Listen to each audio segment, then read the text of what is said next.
really excited because we're getting ready to launch High Carb Fuel in a couple weeks. And Ellen, you were there at the start, and in fact, it was your needs that kind of drove the development of this product.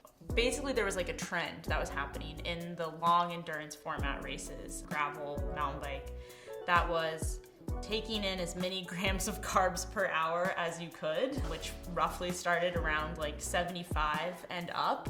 So ultimately, I had a couple situations where I was trying like 4 scoops of endurance fuel, which is 400 calories, but it was one of those moments where I was like, yeah, I think Tailwind has this great opportunity here. This is what the racers and the riders need and want. I think from a science standpoint, this really did beg for a new product. It wasn't like we could just use endurance fuel and dial it up.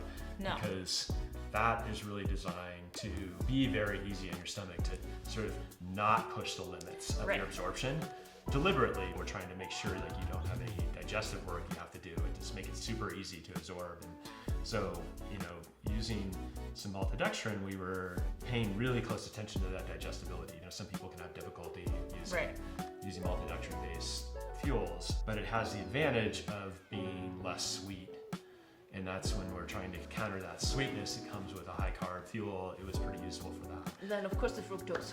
And the fructose. Yeah. And fructose is sweet no matter how you cut it. You kind of need that to have your 30 extra carbohydrates on the 90 because it uses different transport mechanisms. So you have to have the combination of 60-30 in order for you to get to that. We were like, we should not cut on electrolytes. We don't need to like go crazy and double it or anything, but like knowing that the same amount of electrolytes as in the EF, that's fantastic. I know exactly what works for me on nutrition now. Basically, I can drink 1 tall bottle with high carb in it an hour. What I really like to do is endurance fuel is my long, slow endurance fuel riding.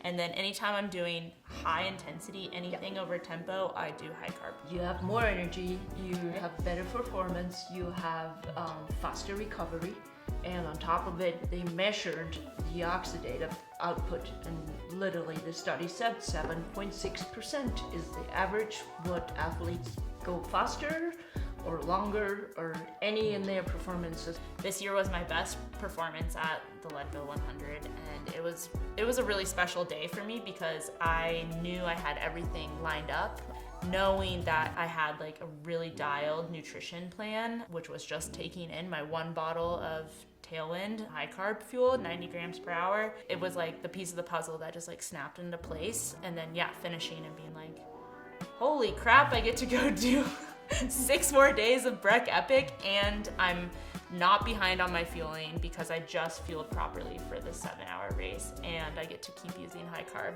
for the next 6 days and stay on top of it. And I did. I stayed on top of it all through Breck Epic, and I used two bottles of high carb every day, and finished on the podium.